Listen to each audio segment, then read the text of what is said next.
Hello there, this is Feel My Heals, a priest from Sylvanas EU. Today I'll be making a guide on a Discipline Priest PvE and how to use it efficiently whilst raiding and in dungeons if you want to do that. Okay, I'll be going over the stat priorities which I use and the ones that I think are most efficient, the talents and glyphs that you will need, and also some gameplay footage of how to use the spec whilst raiding. Um, the best place to get stat priorities from is online guides you can get, such as Noxic. It's the one I used, and I think it's the one that has the best information on it. This is Noxic right here. You just go down. When it comes to it, there's been loads of discussions online about what's the best stat, and to a certain degree mastery is, yes, but to build up the absorbs, which is obviously the most of your healing, you need haste to cast the spells. So I stick to this haste rating, which is 3039, because you have lower cast time, so you can build up your absorbs as much as possible. After that, I stack as much in mastery as possible and just ignore crit, because crit's shit. It's good for Divine Aegis, I suppose, but it's RNG, so you can choose to play with it or not, but I'd say not to, really. So this is the mastery that I have currently when I've gone past the haste cap. So let's get into the talents. So obviously new talent trees. Most of the talents in here are PvP based, really, like your tier 15 ones. Void tendrils for gripping the targets in place which are around you. It can be used efficiently in maybe Will of the Emperor, when you need some ads to be kept in place for a certain amount of time, but apart from that, it's pretty useless PvE.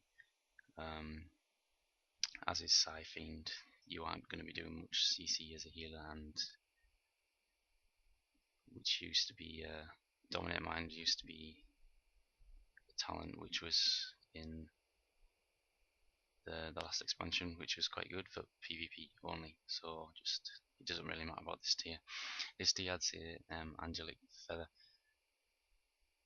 They could be very useful in some boss fights previous to this expansion, where you need to kite stuff, but in this expansion you don't have to do an awful lot of kiting. The tanks don't really need any speed boosts or anything like that. So in this tier also I'd probably say it was PvP based. PvE starts to kick in when it gets to 45, and this is your mana regen tree. Currently I'm using From Darkness Comes Light, as it makes you get a proc, which is mostly RNG, but it seems to proc quite a lot, as the healing type that I use is Atonement, as I find it's quite good, and I get lots of free flash heals from it, so it's good mana regain because you aren't casting flash heal from your actual mana. Another good one to use is Mindbender, but apparently you need to use 2 Mindbenders to make it as strong as 1 Shadow Fiend, so you only get a bit more mana regen, I'd say, like 1.5 times of a Shadow Fiend, and you need to use it on cooldown.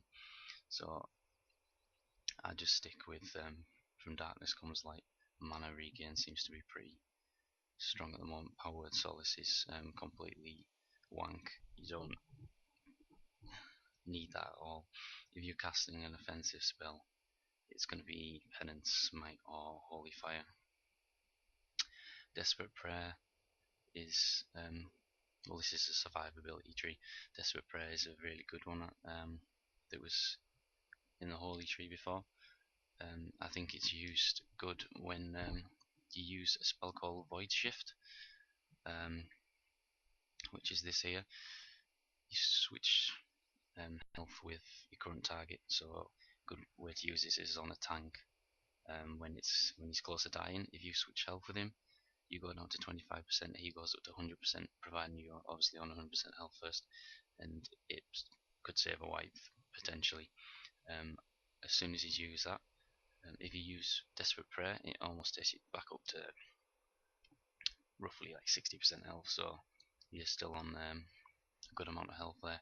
So those two used in combination with each other are pretty good. You could macro it if you wanted to, but I've got everything key binded, so it's pretty easy anyway.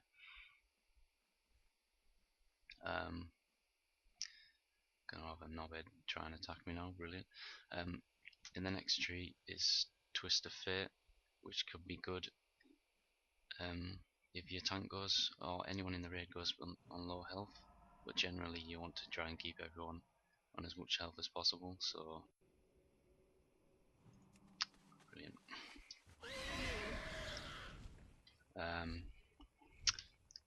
Trouble of being on a PvP server. The talent I chose in this tree was Power Infusing, because of the fact that if you knew some big damage is going to come, if you use Power Infusion and then Spirit Shell, you can build up some big absorbs on people before the damage comes, to try and mitigate as much as can, and using that puts you high on the healing meters. Divine Insight is, I think, just PvP based really. It's just to try and keep a Power Word Shield on the target. You only use Power Word Shield as a mana regain really, unless your tank's taking a shitload of damage. You don't want to use it before your Rapture cooldown runs out. On the next tier, Cascade seems to be the only one that's good in my eyes, because everyone's really spread out, which Cascade is good for. Halo would also be good, but you have to try and measure it up with everyone's distance away from you, and it's a lot of mana for a spell. Divine Star just purely demands you stacking up, and in this raiding tier it doesn't really happen an awful lot, so I just stick with Cascade. Glyphs, well, it doesn't matter about minor, but for PvE I'd use Holy Fire, Prayer Amending, and this isn't right at the moment. I would use Inner Sanctum to reduce the spell damage taken, which is good in a raid, stop that extra damage coming in. You use this or Inner Fire, they're all good together. So I'll go over some abilities now. Main abilities to use when I'm healing is I always have try and have a shield on a tank. Whenever Rapture isn't on cooldown, if that gets broken, I don't tend to heal tanks an awful lot, because I just use Atonement healing, as I find it's more mana efficient, and you're outputting some damage, so you're helping the raid as well. So I'll use Penance on cooldown, have the Glyph of Holy Fire, so you do instant casts, and then just spam Smite afterwards. With the raids taking damage, obviously Prayer of Healing is a spell to use there, but with Atonement being what it is, where it's a smart heal and it jumps to any target that you need, it seems to be the best way to heal in my eyes. So you don't have to target anyone, you don't have to change anything, you just keep on casting your smites. The biggest cooldown that you have is Spirit Shell. You get 15 seconds every heal, flash heal, greater heal, prayer healing that you do, just puts an absorption shield on, and this stacks with your mastery as well. So the idea is, before big AoE damage comes in, is to use this, like I said before, power infusion, then cast prayer of healing on your raid group, and you can stack up shields which go up to about 250k, so it just absorbs all that damage. If you're on 10 targets, that's 2.5 million healing instantly if it's taken off. So it's pretty neat, to be honest. And that's about it really. On cooldown, I use that on my tank because of the glyph, where it gets the biggest heal on the first person. Other cooldown that you have is power wave barrier. I don't really see myself using this an awful lot. I don't know why, I just forget about it and you just heal through. But it's a good cooldown if people are taking too much damage, everyone's stacked up. You just whack it over the top of everyone and it helps out a lot. And that's about it really. In a focus I use with prayer of healing, because if it crits everyone, it does a big heal, and obviously you get divine Aegis on top of that, which is big absorb as well, 30% of the amount of heal, so if it crits, you get 30% of that as well. I always try and use this is evangelism. They've changed it a bit. You don't get any mana regain from it anymore, but you get 4% healing per stack. So if you have 5 stacks, 20% healing increase. It's a massive amount. So I use this when I'm stacking up my spirit shell as well. It lasts 20 seconds and it has a 30-second cooldown. So basically you can keep it up most of the time if you ask my healing. So it's very good. I changed the tournament a bit as well, because it used to be healing within 15 yards, but now it's 40, so I can't fault it. It's one of the best ways to heal in my eyes.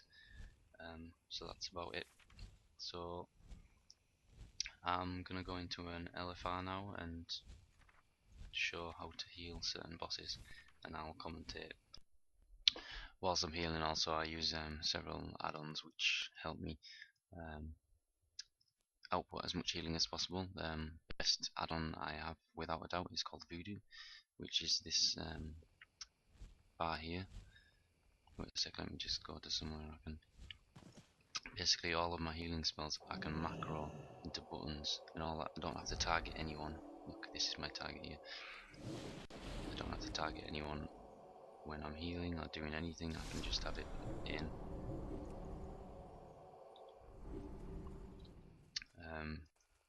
So that's it there, Voodoo. It's a replacement for the Blizz UI. Some people use Grid for healing. I've never tried Grid before, and I wouldn't want to after I've been to this, because with Grid you have to have too many macros which hover over and clicking on targets and heal a certain spell and shit. So I just don't see any point in it.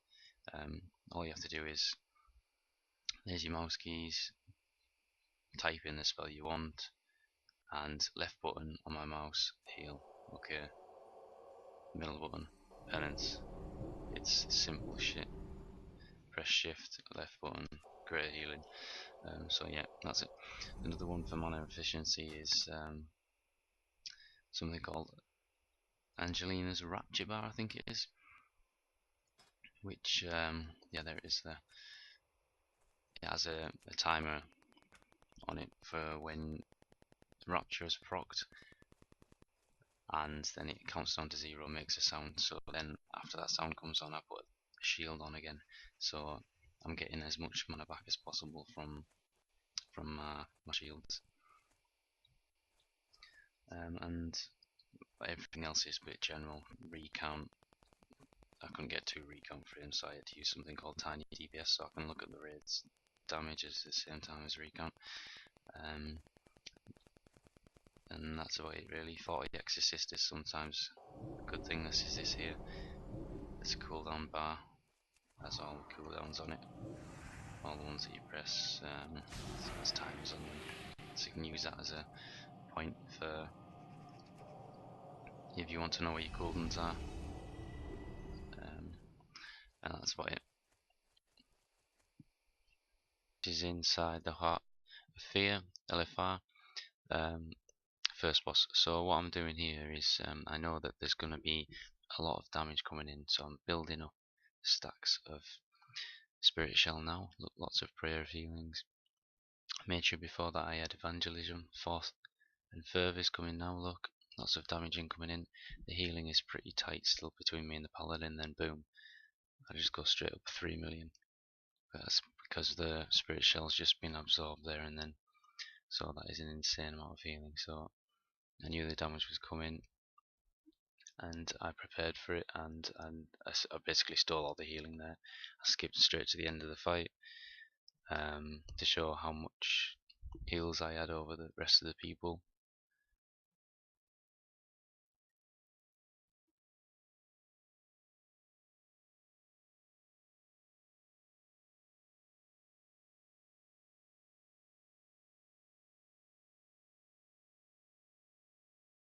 Here's just a recording of me doing the last boss, Heart of Fear, LFR. I'm just going to put some music on whilst it's being played through. You can see for yourself which spells I'm casting and such. I hope you enjoy it. Thanks for watching.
it's like a bullet of fate, and then suddenly I'm wide awake. Fake bliss, our apologies made, was an enemy with no escape.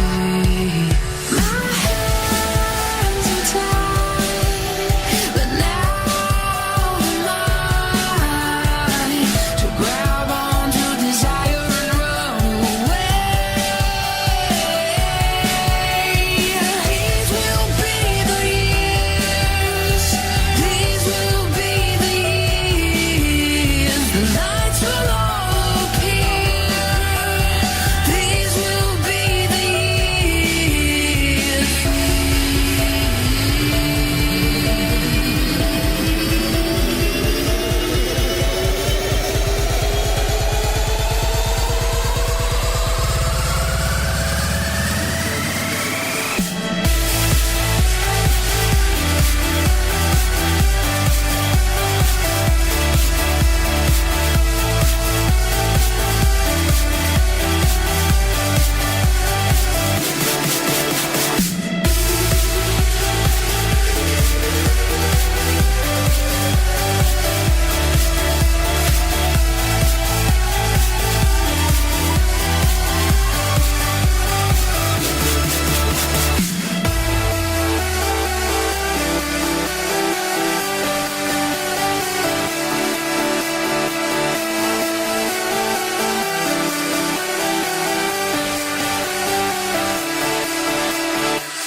That was just a quick example of how to use the Disc Priest in a raid. If you'd like me to make any more videos, just leave a comment and I'll try and get back to you. Thanks.